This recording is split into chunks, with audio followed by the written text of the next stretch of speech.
네, 오늘은 에베소서 3장 14절부터 마지막 절까지 하겠습니다.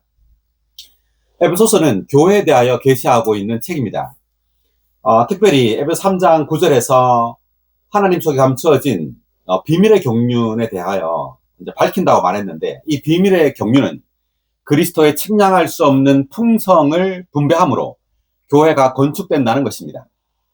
그렇다면 체험적으로 교회가 우리 안에서 또는 우리에게 어떻게 체험적으로 건축되는지에 대해서 이제 14절부터 우리에게 계시해주고 있는데, 읽어가면서 한번 이야기해 보겠습니다. 이런 이유로 나는 아버지께 무릎을 꿇고 기도합니다.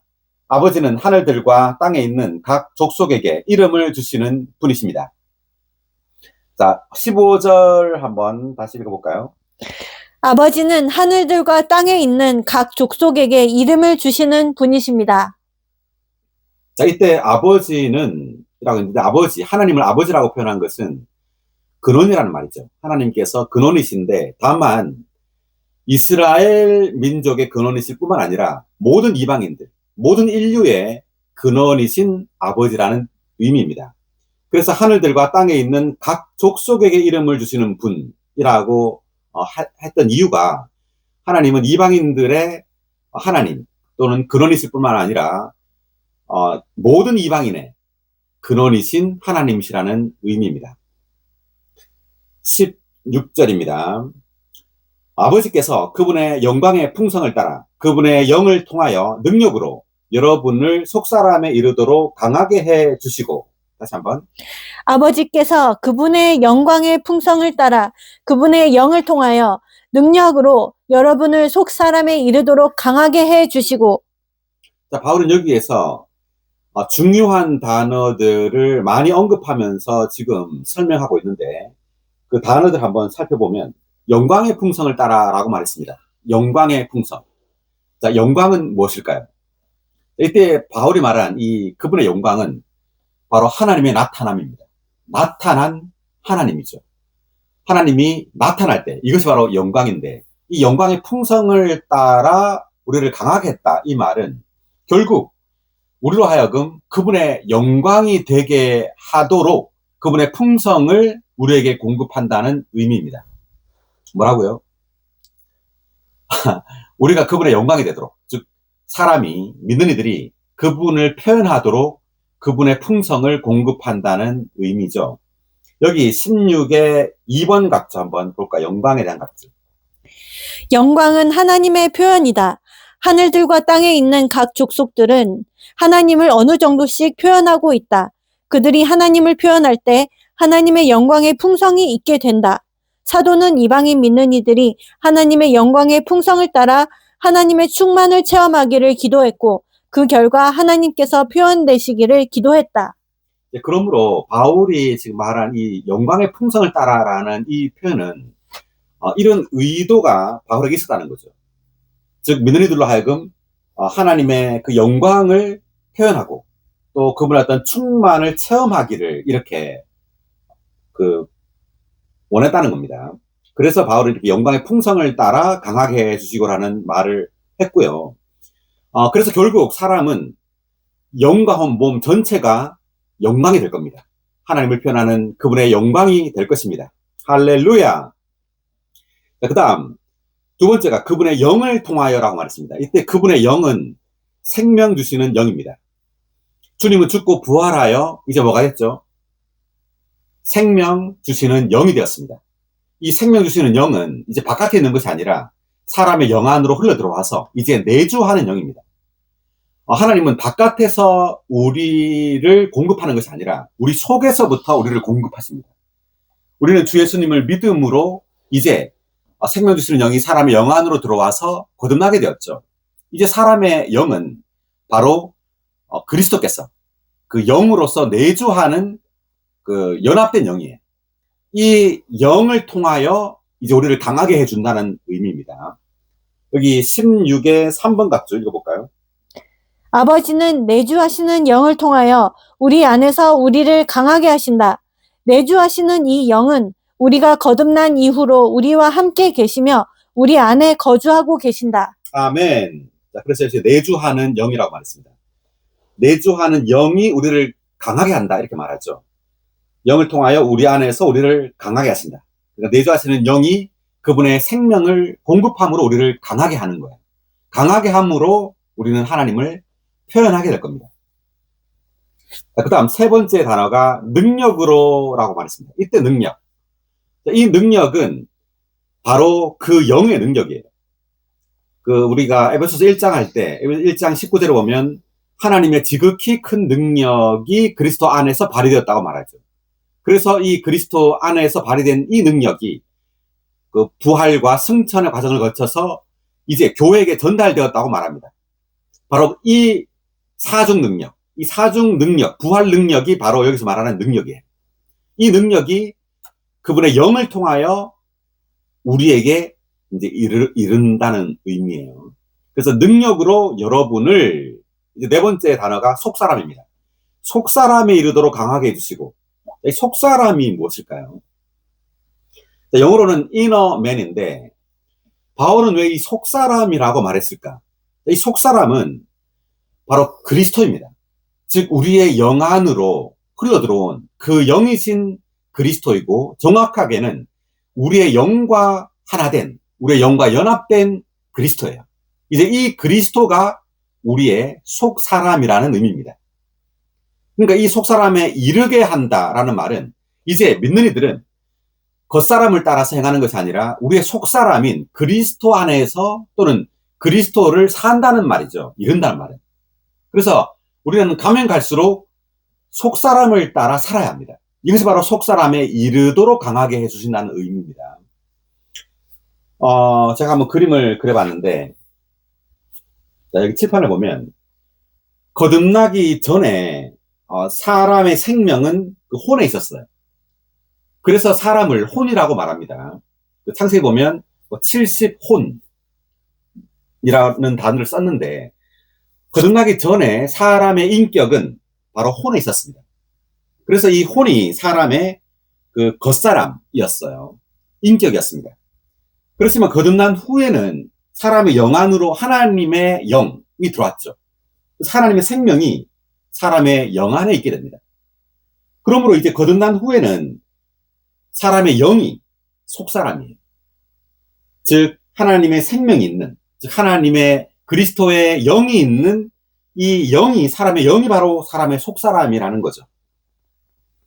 주님이 십자가에 못 박혀 죽음으로 사람의 생명이 있는 이 혼은 십자가에 못 박혔습니다. 옛사람이죠. 옛사람은 십자가에 못 박히고 이제 부활함으로 주님은 사람의 영 안으로 들어와서 주님은 우리의 속사람이 된 거예요. 그래서 갈라디아서 2장 20절에 보면 이제 그리스도께서 내 안에 사신다는 말을 하죠. 제가 한번 볼까요? 갈라디아서 2장 20절 한번 찾아보면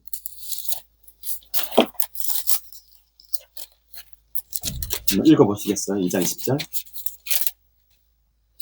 나는 그리스도와 함께 십자가에 못 박혔습니다. 그러므로 이제는 더 이상 내가 사는 것이 아니라 그리스도께서 내 안에 사십니다. 네. 여기 보니까 나는 그리스도와 함께 십자가에 못 박혔다 할 때 이 나는 바로 이 혼입니다. 사람을 대표하는 이 겉사람인 사람의 혼이 십자가에 그리스도께 못 박혔다는 거죠.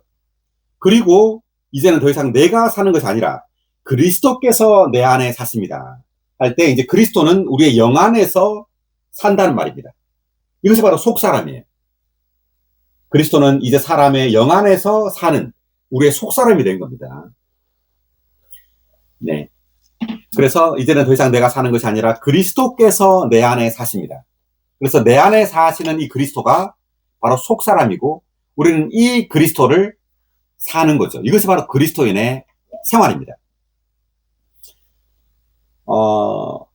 자, 또 하나의 구절을 보겠습니다. 고린도 후서 4장 16절입니다.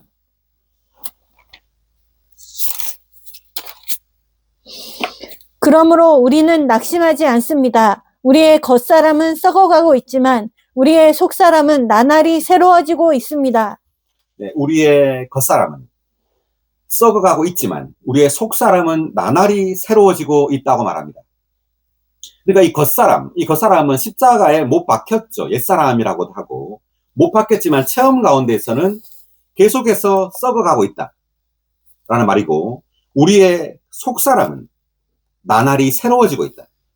자, 우리 안에 있는 이 그리스도가 계속해서 우리의 영에서부터 우리의 혼을 적시고 있단 말이에요. 계속 우리의 혼을 변화시키고 있는 거예요. 예, 그리스도의 요소, 그리스도의 그 성분을, 그 새로움의 성분을 계속 우리의 혼에 확산시키고 우리의 혼을 적심으로 우리의 속사람은 나날이 새로워지고 있다고 말합니다. 할렐루야. 아멘. 자, 여기 16에 어디 있죠? 1번 갑절 읽고 넘어가겠습니다. 속사람에 대한 갑절. 겉사람은 네.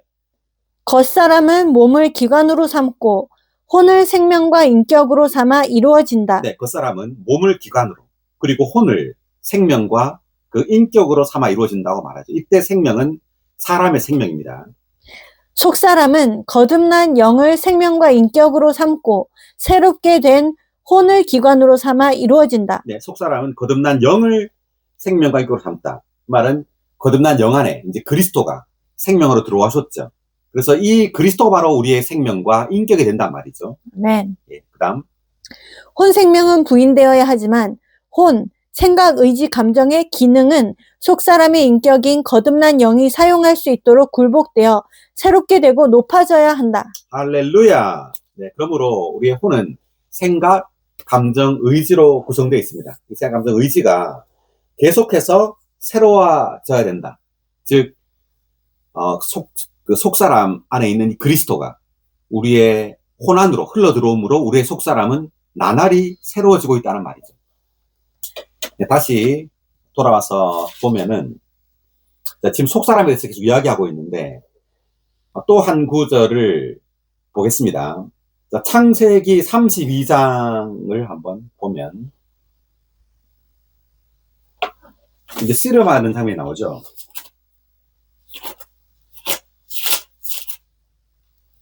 24절, 25절 읽어볼까요?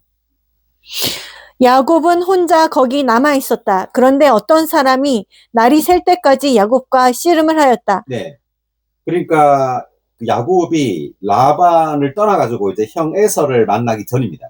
전에 야곱이 이제 혼자 남아 있었는데 어떤 사람이 날이 셀 때까지 야곱과 씨름을 하였다라고 말하는데 이때 어떤 사람은 바로 하나님입니다. 하나님이 어떤 사람으로 우리에게 온단 말이죠. 또는 어떤 환경으로 우리에게 오신단 말이에요. 그런데 그 사람은 25절. 야곱을 이길 수 없다는 것을 알고서 야곱의 엉덩이뼈를 쳤다. 예, 그 사람은 야곱을 이길 수 없다는 것을 알고서란 말은 매우 야곱이 강하단 말이에요. 천연적인 그 생명에 있어서 매우 고집세고 매우 강하다는 의미입니다. 그래서 우리가 다 야곱인데 우리의 어떤 성격과 기질이 매우 강하죠. 그래서 여기에서 지금 다루고 있는 것은 죄를 다루는 게 아니에요. 야곱의 죄를 다루는 게 아니라 야곱의 기질, 그 성격을 다루는 겁니다. 그래서 이때 엉덩이뼈, 환도뼈, 이 뼈는 사람의 가장 강한 부분이에요. 그 사람의 강한 기질, 그 성질, 그 성격을 하나님은 부러뜨리기 원한다는 거죠. 뭘 통해서? 어떤 사람을 통해서. 즉, 하나님께서 우리에게 어떤 많은 사람들을 붙입니다. 뭐, 교회생활 가운데서도 우리를 괴롭히는 사람이 있겠죠. 또, 뭐, 가정생활 안에서도 나의 자녀, 또 나의 남편, 나의 아내가 여기 어떤 사람일 수가 있어요. 나와 씨름하는. 그래서 나의 어떤 강한 기질, 성격을 다루는 그런 사람일 수 있겠죠. 그래서 하나님은 그런 사람으로 우리에게 온단 말입니다. 그래서 결국 엉덩이뼈를 쳤어요. 네, 그래서 여기 보니까 그 다음 28절 읽어볼까요? 그분께서 말씀하셨다. 이제부터 그대의 이름을 더 이상 야곱이라 하지 않고 이스라엘이라고 할 것이요. 왜냐하면 그대가 하나님과 겨루고 사람들과 겨루어 이겼기 때문이요. 네, 이름을 이제 야곱이라고 하지 않고 이스라엘이라고 부른다 이렇게 말했죠. 네, 그래서 천연적인 이 겉사람, 옛사람인 이 야곱이 변화되어서 이제 속사람이 된다. 즉 이스라엘이 된단 말이에요. 하나님의 왕자로 변화된다는 뜻입니다. 여기 25의 2번 각주를 한번 읽어보겠습니다. 엉덩이 뼈를 쳤다에 대한 각주. 주님께서 신체 중 가장 강한 힘줄인 넓적다리 힘줄이 붙어있는 엉덩이 뼈를 치신 것은 야곱의 타고난 생명, 곧 그의 타고난 힘을 다루신 것을 상징한다. 네, 야곱의 타고난 생명, 그의 타고난 힘을 다루신 것을 상징한다라고 되어 있죠. 죄를 다루신 것이 아니라 그의 타고난 생명, 그의 타고난 힘을 다룬 거예요. 그다음, 이것은 야곱의 변화의 시작이었다. 창세기 33장에서 볼 수 있듯이 엉덩이 뼈가 어긋난 체험 이후에도 야곱은 여전히 천연적인 사람이었다. 그러나 외적인 생활에서는 변화가 없었지만 그의 타고난 생명, 곧 그의 내적인 타고난 힘은 이미 주님에 의해 다루어졌다. 이것이 야곱이 걸을 때마다 절뚝거린 것으로 상징된다. 종교의 방식은 사람의 외적인 행위를 바꾸는 것이지만 하나님의 경륜 안에서 그분의 방식은 사람의 내적인 존재를 변화시키기 위하여 사람의 내적인 생명을 다루는 것이다. 종교의 방식은 사람의 외적인 행위를 바꾸는 것이다. 그렇지만 하나님의 경륜 안에서 하나님의 방식은 사람의 내적인 존재를 변화시키는 거예요. 신진대사적인 생명의 변화죠. 그렇기 위하여 사람의 내적인 생명을 다루는다 이렇게 말했는데, 이런 생명을 다루기 위하여 하나님은 외적인 환경을 사용하십니다. 환경을 사용할 때 사람은 드디어 주님을 의지하게 돼요. 내가 아무것도 아니고 아무것도 할 수 없는 존재라는 것을 알게 되죠. 그러므로 변화되어 갑니다. 그래서 그 에베소 3장 16절에서 속사람에 이른다라는 말이 주님의 이러한 그 영광의 풍성을 따라 그분의 영을 통하여 능력으로 우리를 속사람에 이르게 한다, 이런 말은 모든 환경과 일들을 사용해서 우리의 겉사람에서부터 우리의 속사람에 우리가 이르도록 이러한 모든 것들을 사용한단 말이죠. 그럴 때 우리는 더 이상 우리의 겉사람 안에서 우리의 혼을 그 생명으로 하여 살지 않고, 즉 우리의 혼을 그 생명으로 하여 그것을 의지하지 않고 우리의 영을 의지하는 거예요. 우리의 영 안에 계신 그 그리스도를 접촉하고 그 그리스도를 체험하고 누리면서 그리스도를 살게 된단 말이죠. 이것이 바로 속사람에 이른다는 말의 의미입니다. 이제 또 하나의 예는 그 신약의 베드로입니다. 베드로가 그 마태복음 16장에 보면 주는 그리스도시요 살아계신 하나님의 아들이십니다라는 계시를 봤어요. 그리스도에 대한 계시를 봤죠. 그리고 17장에서는 주님께서 이제 변형되는 장면을 보았습니다. 자, 그럼에도 불구하고 베드로는 그 주님께 십자가에 못 박히기 전에 주님을 3번 부인하게 되죠. 자, 이것은 그러니까 베드로는 그러한 계시와 이상을 봤음에도 불구하고 자기를 부인하지 않고 주님을 부인해요. 이것은 뭐냐 하면 우리가 성경을 통해서 많은 깨달음과 또 하나님으로부터 실질적인 참된 이상과 계시를 보았다 할지라도 여전히 천연적인 생명 안에 살 수 있다는 말입니다. 여전히 고집이 세고 여전히 자기의 성질, 성격을 따라 살 수 있다는 말이에요. 그러므로 베드로는 실제로 3번 부인했어요, 주님을. 그런 이상의 계시를 봤음에도 불구하고. 자, 이것을 통해서 우리가 깨달아야 할 것은 우리가 성경 같은 지식이 있고 또 이상과 계시를 보았다 할지라도 여전히 우리의 천연적인 능력, 또 유창함을 의지할 수 있다는 말이에요. 그렇기 때문에 하나님은 여기에 어떤 천연적인 생명의 파쇄가 필요한 거예요. 그리고 환경을 통해서 주님은 우리를 다루세요. 어떤 사람을 통해서. 그 창세기 32장에 나온 그 엉덩이 뼈를 쳤죠. 그것처럼 우리를 다룰 필요가 있다는 겁니다. 그래서 베드로는 이러한 실패를 통하여 여전히 자신이 천연적인 생명 안에 살고 있다는 것을 알게 됩니다. 천연적인 성질과 기질에 따라 살고 있다는 것을 알게 돼요. 그럴 때 이제 비로소 주님은 내 어린 양을 먹이라, 내 양을 치라고 말하죠.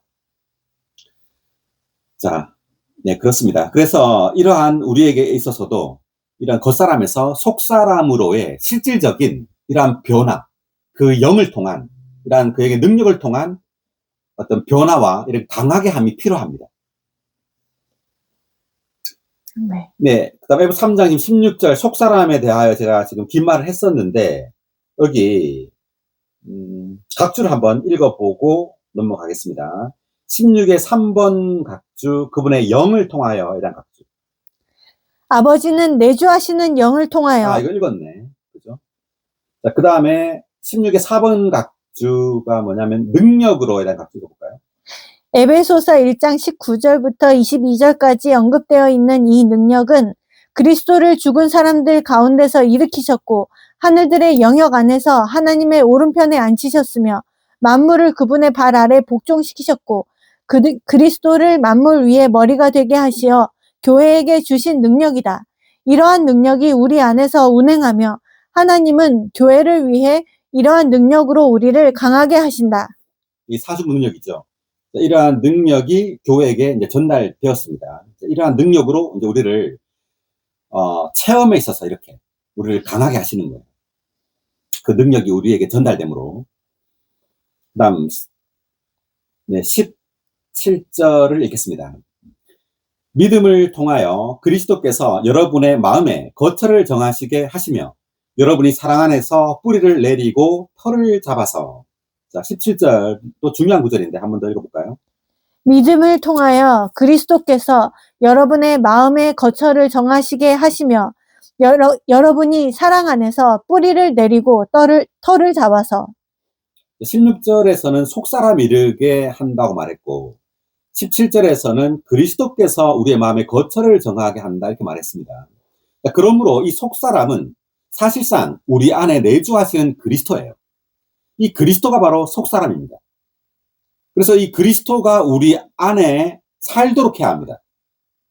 그래서 그리스도가 여러분의 마음에 거처를 정하게 한다라는 것은 그리스도가 우리의 마음에 집을 짓는 겁니다. 집을 짓는다라는 말은 집은 이제 단체적인 문제예요. 이 에베소서는 이제 교회에 대해 말하고 있기 때문에 교회가 실질적으로 어떻게 건축되느냐 하면 그리스도께서 우리의 마음에 그분의 집을 지음으로 교회는 건축됩니다. 굉장히 중요한 말을 했는데 뭐라고요? 교회가 어떻게 건축된다고요? 그리스도께서 우리의 마음에 그분의 집을 지음으로 교회는 건축되는 겁니다. 자, 그리스도는 우리의 마음에 어떻게 그분의 집을 짓느냐 하면 우리의 마음에 들어오심으로 집을 짓는 겁니다. 바깥에서 집을 짓는 것이 아니에요. 자, 그리스도는 이제 부활을 통하여 생명 주시는 영이 되심으로 이제 믿는 이들의 영 안으로 들어왔죠. 그래서 믿는 이들의 영은 속사람이 되었습니다. 우리 인격이 되었단 말이에요. 자, 이 이제 속사람이 된 자, 우리의 영은 이제 그리스도가 거하시는 장소죠. 거하시는 곳이에요. 자, 이 그리스도께서 우리의 영에 흘러 들어와서 이제 우리의 마음 안으로 그분의 집을 지어요. 집을 짓는데 그분 자신을 분배함으로 그분의 집을 짓는 거예요. 뭐라고요? 분배함으로. 그리스도께서 그분 자신을 마음에 분배함으로 우리의 마음이 그분의 집이 되는 겁니다. 이것이 바로 교회예요. 자, 우리가 성경 구절 한번 보겠습니다. 자, 마태복음 16장 18절부터 한번 볼게요. 교회에 대한 주님이 베드로에게 계시하고 있는 상황이죠. 마태복음 16장 18절입니다. 또 내가 그대에게 말합니다. 그대는 베드로입니다. 내가 이 반석 위에 내 교회를 건축할 것이니 음부의 문들이 교회를 이기지 못할 것입니다. 네, 내가 이 반석 위에 내 교회를 건축할 것이니. 주님은 이제 교회에 대하여 계시하고 있어요. 베드로가 주는 그리스도시요 살아계신 하나님의 아들이라는 말을 했습니다. 이것을 듣고 주님은 베드로에게 내가 이 반석 위에 내 교회를 건축할 것이다. 이 반석은 베드로 자신을 가리키는 것이 아니라 베드로가 본 그리스도에 대한 계시를 가리킨다고 말했습니다. 그리스도에 대한 그 계시 위에 교회가 건축된다고 말했죠. 자, 이것에 대한 성취는 뭐냐면 에베소 3장 17절에 있는 바로 그리스도께서 우리의 마음에 그분의 집을 짓는 겁니다. 주님이 어떻게 교회를 건축하느냐? 교회는 바깥에 건축되는 것이 아니에요. 교회는 바깥에 예배당이 아닙니다. 교회는 물질적인 건축물이 아니에요. 교회는 바로 믿는 이들 자신입니다. 주님은 믿는 이들의 존재 안으로 들어온 거죠. 부활을 통하여. 존재 안으로 들어와서 우리의 마음에 그분의 집을 건축하는 거예요. 이것이 바로 교회입니다. 매우 놀랍습니다. 누가 상상해나 했겠습니까? 그리스도가 우리의 마음에 그분의 집을 짓는다. 이것이 바로 구약에 있는 그 모세의 성막, 그리고 그 솔로몬의 그 성전의 그 실제예요. 그 성막과 성전은 그림자죠. 하나님의 집에 대한 그림자입니다. 그 실제는 바로 교회인데, 이 교회는 바로 그리스도께서 우리의 마음에 그분의 집을 짓는 거예요. 우리의 마음이 실질적으로 하나님의 성전입니다. 하나님의 집이에요. 우리의 마음이 곧 교회라는 말이죠. 엄청납니다. 자, 17절을 다시 보면 믿음을 통하여 그리스도께서 여러분의 마음의 거처를 정하시게 하시며 라고 말합니다. 할렐루야! 자, 그리스도는 이제 우리의 마음에 들어오셔서 그분의 집을 짓고 있습니다. 아멘. 자, 집에 대하여 처음으로 성경에 게시된 구절을 보면 창세기 28장인데 한번 보겠습니다. 28장, 야곱의 꿈이죠.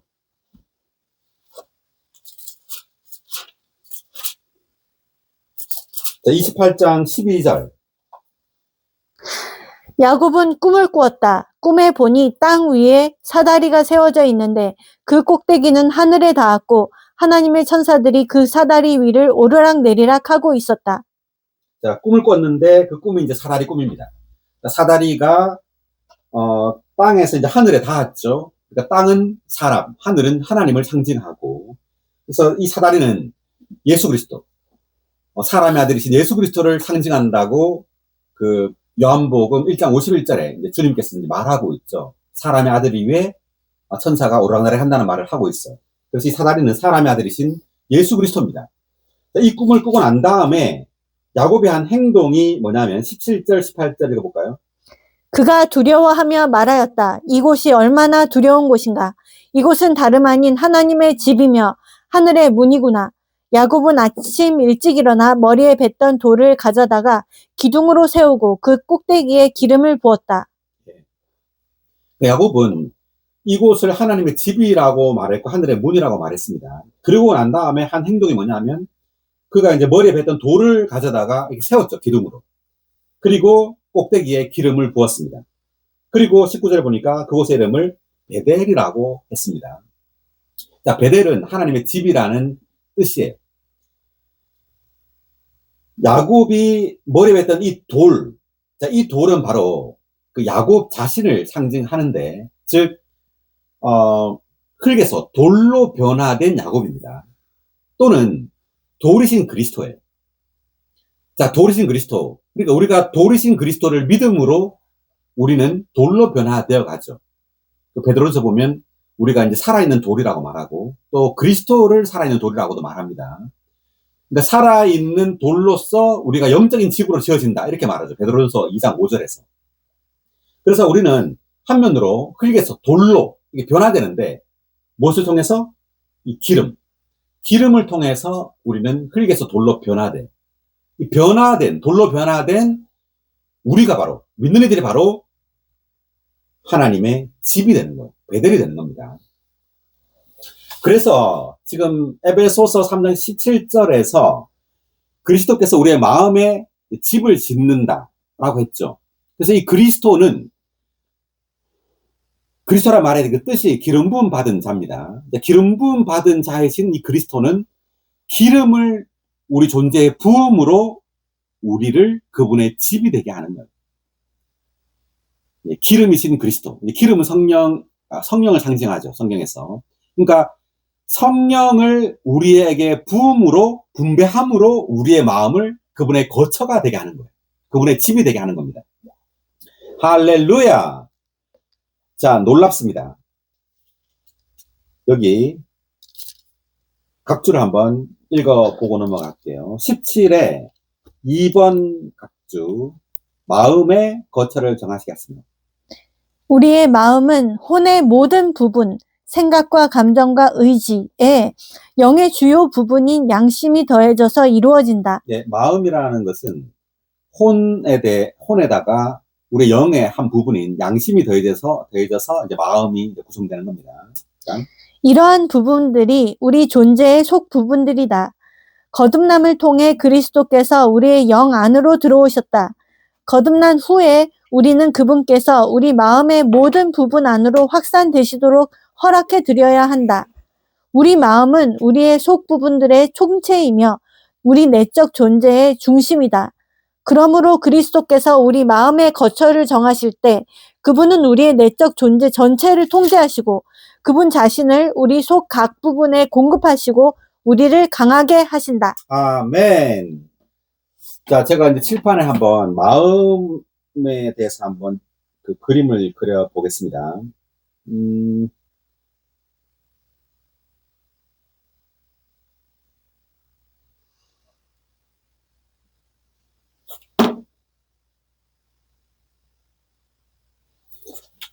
자, 여기 제가 동그라미 2개를 그렸는데, 제 안에 이제 동그라미가 0입니다. 자, 0은 세 부분으로 되어 있죠. 양심, 직감, 교통으로 되어 있습니다. 자, 양심, 직감, 교통으로 구성된 것이 바로 0이에요. 그리고 바깥에 이 동그라미가 혼인데, 혼은 생각, 감정, 의지로 구성되어 있습니다. 생각, 감정, 의지로 구성되어 있어요. 자, 그럼 마음은 생각, 감정, 의지에다가 이 양심을 더한 부분이 바로 마음이에요. 요 양심.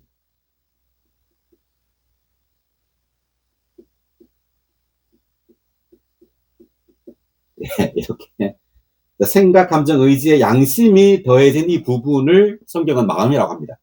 그래서 마음은 그 영을 포함하고 있죠. 쉽게 말하면 혼 전체에 그 영의 한 부분 양심을 포함하고 있는 겁니다. 그래서 주님은 먼저 우리의 영 안으로 들어오셨죠. 생명 주신 영으로 우리 영 안으로 들어와서 우리의 영을 속사람이 되게 합니다. 그리고 영에서부터 우리의 혼으로 그분 자신을 분배하죠. 자, 분배함으로 우리의 생각, 감정, 의지 또한 그리스도로 적셔지게 하는 거예요.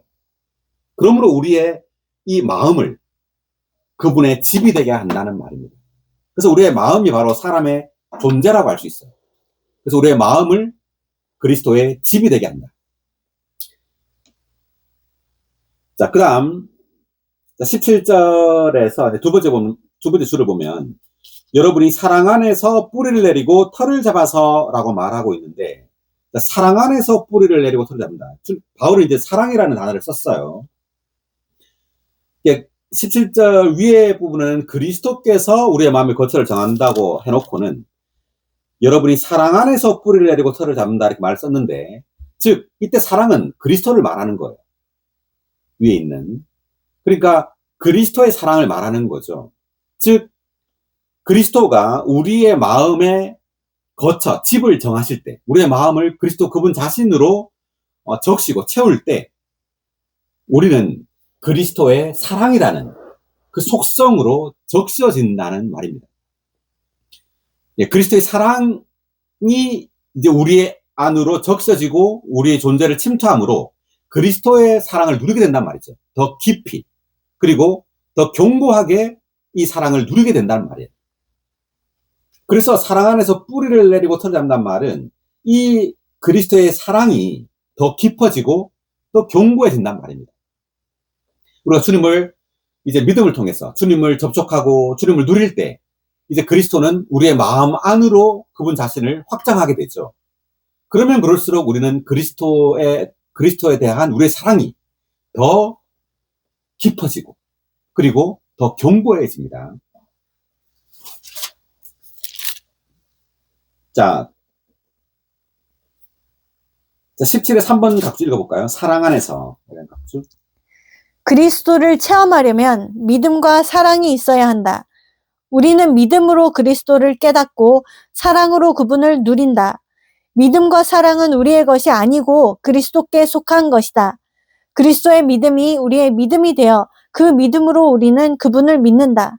또한 그리스도의 사랑이 우리의 사랑이 되어 그 사랑으로 우리는 그분을 사랑한다. 우리가 그리스도의 사랑 안에서 뿌리를 내리고 털을 잡을 때 그분의 생명 안에서 자라고 건축된다. 네, 그리스도의 사랑이 우리의 사랑이 된단 말이죠. 그리스도 누릴 때 그리스도의 사랑이 우리의 사랑이 되어 그 사랑으로 우리는 그분을 사랑한단 말이죠. 그리고 우리는 그리스도를 사랑할 뿐만 아니라 또 그리스도의 지체들이 성도들을 사랑하게 되겠죠. 그러므로 이 사랑으로 몸은 건축되게 됩니다. 그러니까 우리가 주님을 참으로 누리지 않으면 우리에겐 사랑이 없게 돼요. 사랑이 부족하게 되겠죠. 그러면 성도들을 사랑하는 것이 매우 부족하게 됩니다. 네, 그렇게 될 때 몸은 건축되기가 힘들어요.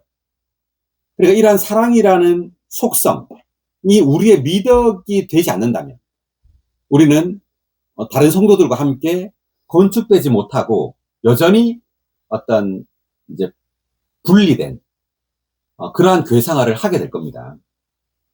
자, 18절을 한번 읽어보면 모든 성도들과 함께 그 너비와 길이와 높이와 깊이가 어떠한지를 깨달을 수 있는 충분한 역량과 다시 한번 읽어보면 모든 성도들과 함께 그 너비와 길이와 높이와 깊이가 어떠한지를 깨달을 수 있는 충분한 역량과 네, 그래서 17절에 이제 사랑 안에서 뿔을 내리고 털을 잡을 때 모든 성도들과 함께 라는 말을 쓰죠, 바울이.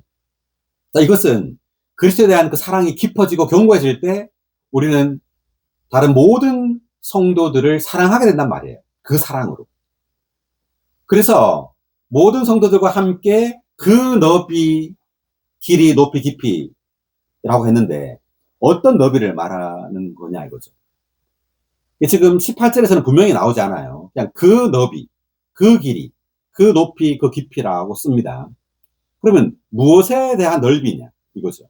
자, 이것은 바로 17절에 나오는 그리스도의 사랑입니다. 자, 그리스도의 사랑이고 그리스도죠. 그리스도의 사랑에 대한 그 사랑의 넓이, 그 사랑의 깊이, 그 사랑의 높이, 그 사랑의 깊이가 어떠한지를 우리가 어떻게 깨닫게 되느냐 하면 성도들을 우리가 얼마나 더 깊이, 또 넓이, 길이, 깊이로 사랑하느냐를 보면 알 수 있는 겁니다. 그러니까 우리가 그리스도에 대한 사랑을 얼마나 더 누리고 있느냐, 생명이 얼마나 더 자랐느냐는 성도들에 대한 우리의 사랑의 깊이를 보면 알 수 있어요. 그러니까 우리는 교회 생활을 하면서 성도들과 함께 건축되어져 가죠. 건축되어질 때 가장 중요한 건 뭐냐면 그 속성이에요. 그 미덕입니다. 그것을 한마디로 말하면 사랑이에요. 그리스도의 사랑이라는 그 속성이 우리에게 충분하지 않으면, 잘하지 않으면 우리는 다른 성도들과 함께 이렇게 잘할 수가 없어요. 함께 건축될 수가 없는 겁니다.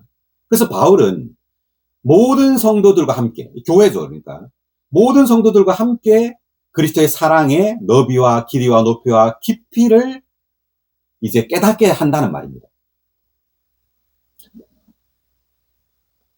자, 여기 각주가 있는데 한번 읽어보고 넘어갈까요? 18에 1번, 2번 각주 읽어볼까요? 그리스도의 차원을 깨달으려면 개별적이 아닌 단체적인 모든 성도들이 필요하다. 너비와 길이와 높이와 깊이는 그리스도의 차원이다. 그리스도를 체험할 때 우리는 먼저 그분의 존재에 대한 너비를 체험하고 그 후에 길이를 체험한다. 이것은 수평적인 것이다. 우리가 그리스도 안에서 더 전진할 때 그분의 풍성의 높이와 깊이도 체험한다. 이것은 수직적인 것이다. 우리가 그리스도를 체험하는 것은 입방제와 같이 3차원적이어야 하며 하나의 선처럼 1차원적이어서는 안 된다. 네, 그리스도를 체험할 때 우리는 어떤 1차원적으로 체험하는 것이 아니라 입방체와 같이 3차원적으로 그리스도를 체험해야 한다고 합니다. 자, 예를 들어 지성소를 한번 예를 들어보죠. 지성소는 그 자체가 하나님, 그리스도를 상징합니다. 그러니까 지성소, 모세가 지은 그 성막은 그 지성소의 그 너비와 길이와 높이가 10규빗이었어요. 4.5m 정도라고 합니다.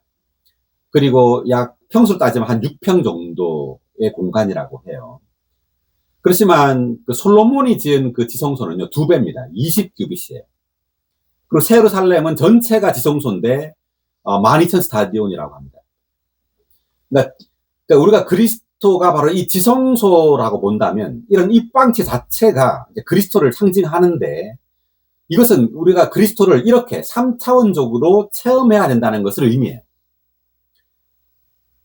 다만 그리스도를 선으로 또는 면으로만 체험해서는 안 된다. 그리스도를 이렇게 3차원적으로 체험한다는 말의 의미는, 우리가 교회 생활을 하면서요, 우리의 체험이 어떤 균형 잡힐 필요가 있는 거예요. 예를 들어 본다면, 어떤 성도들은 이제 기도를 열심히 하죠. 그렇지만 진리 추구는 또 잘 안 할 수가 있어요. 또 어떤 성도들은 진리 추구는 잘하지만 또 복음 전파나 또 목양에 있어서는 뭐 관심이 별로 없을 수가 있겠죠.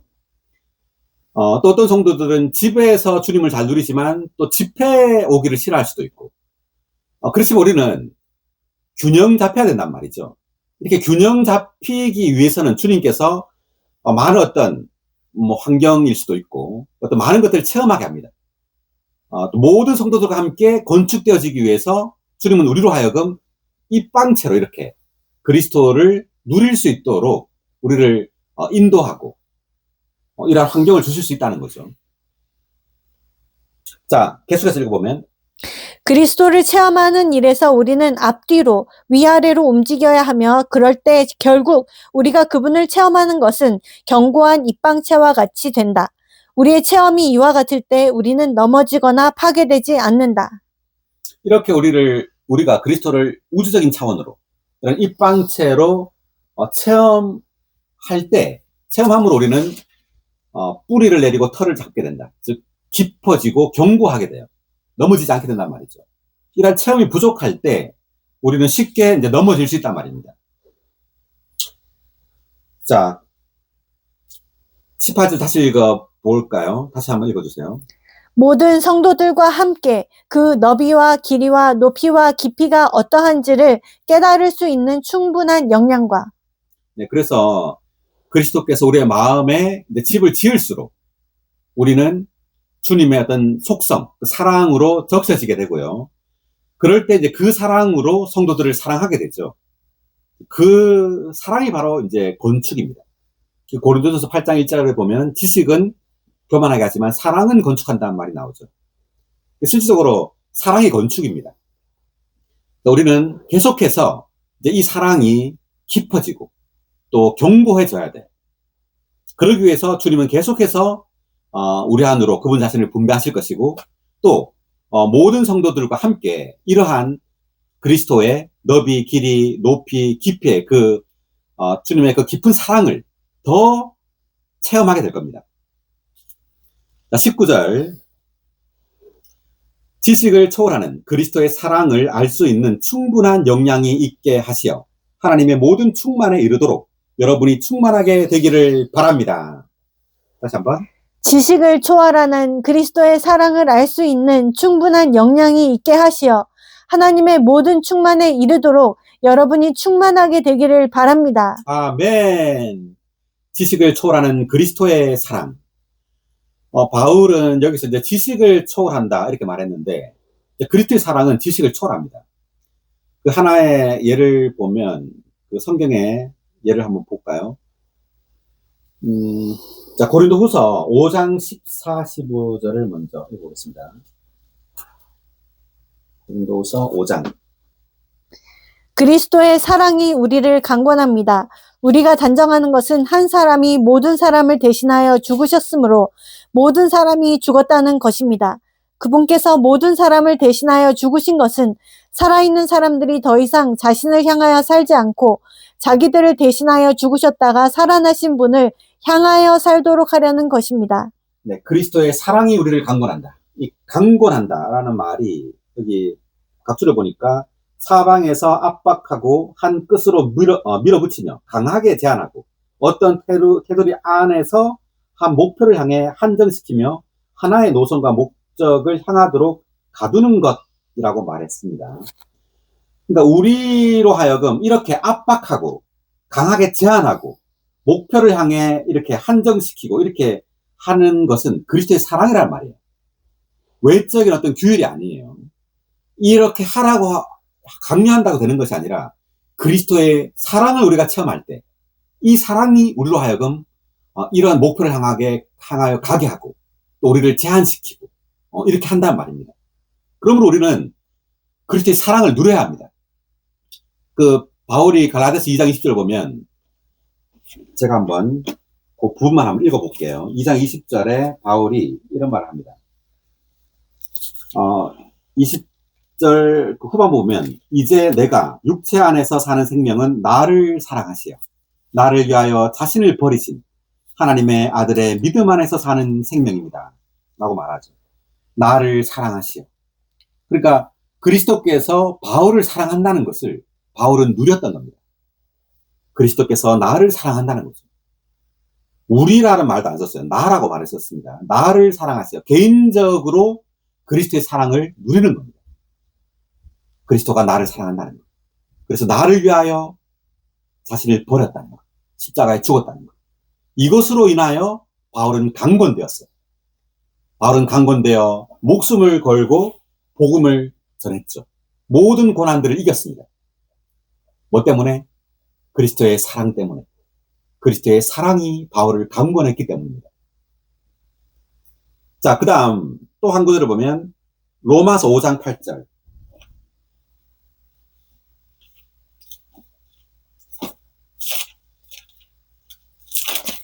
그러나 우리가 아직 죄인 되었을 때에 그리스도께서 우리를 위하여 죽으심으로써 하나님은 우리에 대한 자기의 사랑을 나타내셨습니다. 하나님께서 우리를 사랑한다는 것을 가장 잘 나타낸 게 뭐죠? 그리스도께서 우리를 위하여 죽으신 거예요. 하나님이 우리를 사랑한다는 것. 이것을 우리가 가장 잘 깨달을 수 있고 알 수 있는 것은 그리스도께서 우리를 위하여 십자가에서 죽으신 겁니다. 이 사랑을 우리가 깨닫고 누릴 때 우리는 바울처럼 이러한 그 사역을 할 수 있다는 거죠. 목숨을 걸고 어떤 고난과 수치와 모욕을 다 이길 수 있는 겁니다. 그 다음 또 한 구절을 보면은 요한일서 3장 16절.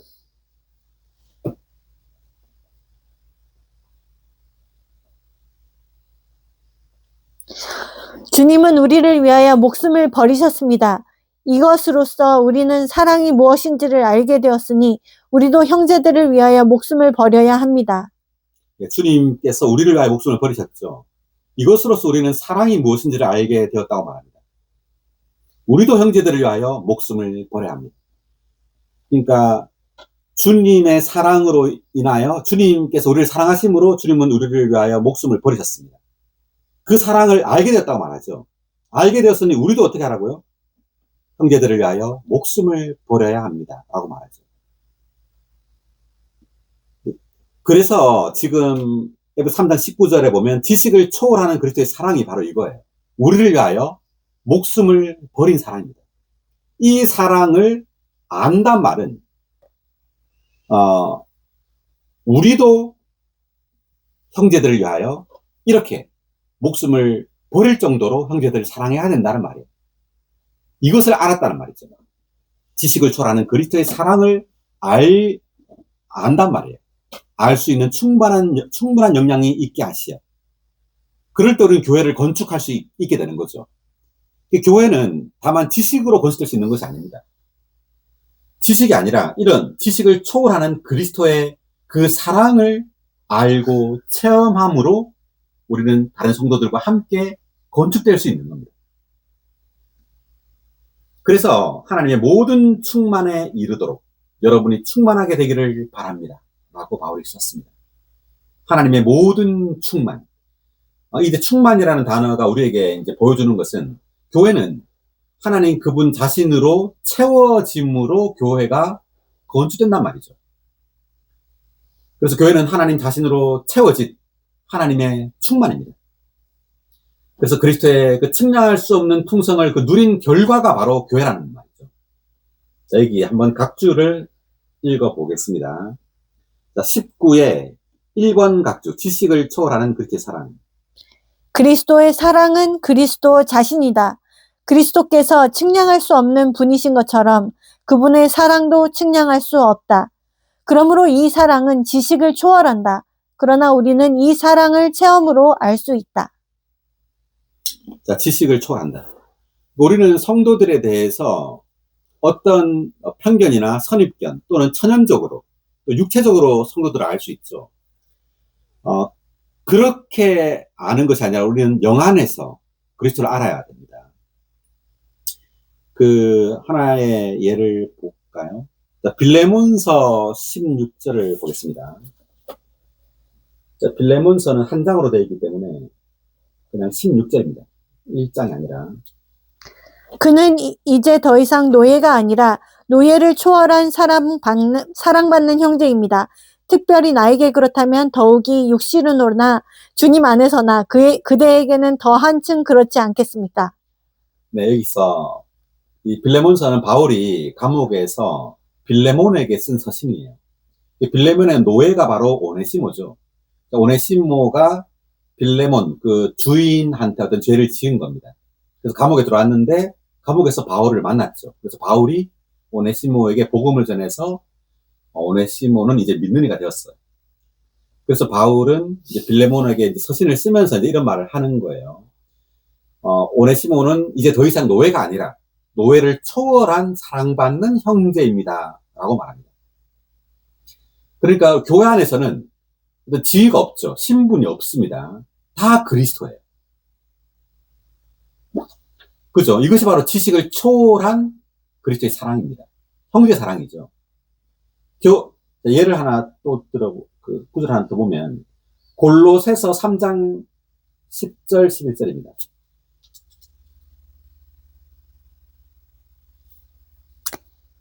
새 사람을 입었기 때문입니다. 이 새 사람은 자기를 창조하신 분의 형상에 따라 온전한 지식에 이르도록 새로워지고 있습니다. 거기에는 헬라인이나 유대인이나 할례자와 무할례자나 야만인이나 수구디아인이나 노예나 자유인이 없습니다.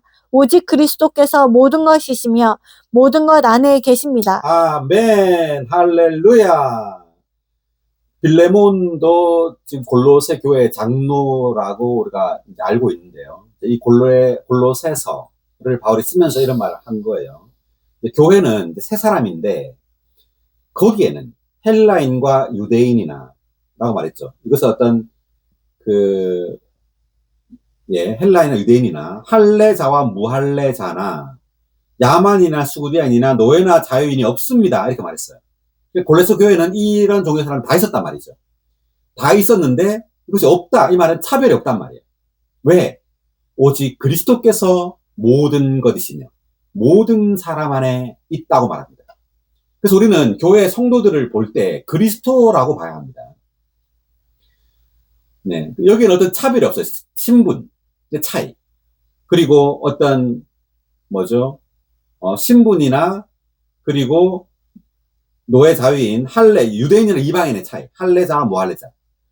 유대인이나 이방인의 차이가 없다는 말이죠. 그런 차이가 없이 다 그리스도란 말입니다, 교회는. 그래서 바울은 에베소 3장 그 17절에서 믿음을 통하여 그리스도께서 여러분의 마음에 집을 짓는다. 이 말은 교회가 바로 그리스도란 말이에요. 교회는 단체적인 그리스도입니다. 교회는 우리의 마음에 지어진 집으로 지어진 그리스도예요. 교회는 그리스도 그분 자신이 지은 집인데 무엇으로 지었냐면 그리스도 그분 자신으로 지었습니다. 그리스도 교회는 그리스도로 충만해요. 자, 그래서 여기 이제 우리가 봤지만 지식을 초월하는 그리스도의 사랑에 대해서 지금 우리가 찾아봤고요. 그 다음 19에 2번 각주, 하나님의 모든 충만에 대한 각주를 볼까요? 아버지는 그 영을 통하여 사도의 기도에 응답하시고 그 기도를 이루신다. 그것은 아들이신 그리스도께서 우리의 마음에 거처를 정하시도록 하는 것이다. 이렇게 하여 우리는 하나님, 곧 삼일 하나님의 충만에 이르도록 충만하게 된다. 이것은 삼일 하나님께서 우리 온 존재 안으로 분배되신 결과이다. 아멘. 그리스도께서 우리의 마음의 거처를 정하시는 것은 결국 뭐냐면 삼일 하나님께서 우리 온 존재 안으로 이제 분배한다는 거죠. 그분 자신을 분배함으로 하나님의 충만이 되는 것이라는 말입니다. 이것이 바로 교회예요. 자, 그 다음, 자, 20절 넘어가겠습니다. 20절. 자, 이제 우리 안에서 운행하는 능력에 따라 우리가 구하거나 생각하는 모든 것보다 더욱 넘치도록 해 주실 수 있으신 하나님께 교회 안에서와 그리스도 예수님 안에서 영광이 대대로 영원무궁 있으시기를 바랍니다. 아멘. 자, 이제 우리 안에서 운행하는 능력, 이 능력이 바로 그 사중 능력입니다. 과정을 거치신 삼일 하나님 자신이 바로 능력이죠. 우리 안에 들어온 이 하나님이 바로 능력이에요. 자, 이 능력에 따라서 우리가 구하거나 생각한다라는 말은 우리가 무엇을 구하죠? 무엇을 생각하죠? 바로 그리스도와 교회에 관하여 우리가 구하고 생각하는 것을 말하는 거예요. 우리가 그리스도와 교회에 관하여 부담이 있어야 되겠죠. 여기에 관하여 우리는 주님께 기도하고 구하고 그리고 이것에 대해 생각하는 겁니다. 우리가 구하거나 생각하는 모든 것보다 더욱 넘치도록 해주신다는 말이죠. 하나님께서. 여기 이제 각주를 보면 그렇게 나오는데 20의 3번 각주 예, 볼까요? 엄밀히 말해서 여기서의 구하거나 생각하는 은 물질적인 것에 관한 것이 아니라 교회와 관련된 영적인 것에 관한 것이다. 네, 영적인 교회에 관련된 영적인 것에 관하여 구하고 생각하는 것이란 말이죠. 이러한 영적인 것들에 관하여 우리는 구할 뿐 아니라 생각도 해야 한다. 우리는 구하는 것 이상으로 생각할 수 있다. 하나님은 교회를 위해 우리가 구하는 것뿐만 아니라 교회에 관해 우리가 생각하는 것도 이루신다. 또한 하나님은 우리 안에서 운행하는 능력에 따라 우리가 구하거나 생각하는 모든 것보다 더욱 넘치도록 해 주실 수 있으신 분이시다. 아멘. 그렇기 때문에 우리는 구해야 돼요. 생각해야 합니다. 교회에 대해서. 오, 주여, 교회를 건축하소서. 당신의 그 능력을 따라서 주여 교회를 건축하고, 오, 주여 그리스도 그분 자신을 우리 안에 더 분배하소서. 오, 주 예수님. 자, 이렇게 주님께 기도하고 구해야 한단 말이죠. 그럴 때 우리 안에서 운행하는 능력, 삼위 하나님입니다. 우리 안에서 운행하는 능력에 따라 하나님께서 이제 우리를 변화시키고 영광에 이르게 한단 말이겠죠. 자, 그 다음 21절입니다. 교회 안에서와 그리스도 예수님 안에서 영광이 이렇게 말했습니다. 자, 교회 안에서라는 말을 먼저 썼죠. 이렇게 한번 각주를 보겠습니다. 21의 1번 각주. 하나님의 영광은 교회 안으로 일에 넣어지고 하나님은 교회 안에서 표현되신다. 그러므로 교회 안에서 하나님께 영광이 있게 된다. 즉 하나님은 교회 안에서 영광을 받으신다. 할렐루야. 하나님은 어디 안에서 영광을 받으신다고요? 교회 안에서. 하나님은 교회 안에서 교회를 통하여 영광을 얻으시는 겁니다. 네, 그 다음 3번 각주로 볼까요? 그리스도 예수님 안에서. 하나님께서 교회 안에서 영광을 받으시는 범위는 좁은데 그 범위는 믿음의 가족에 한정된다. 그러나 그리스도 안에서 영광을 받으시는 범위는 훨씬 더 넓다.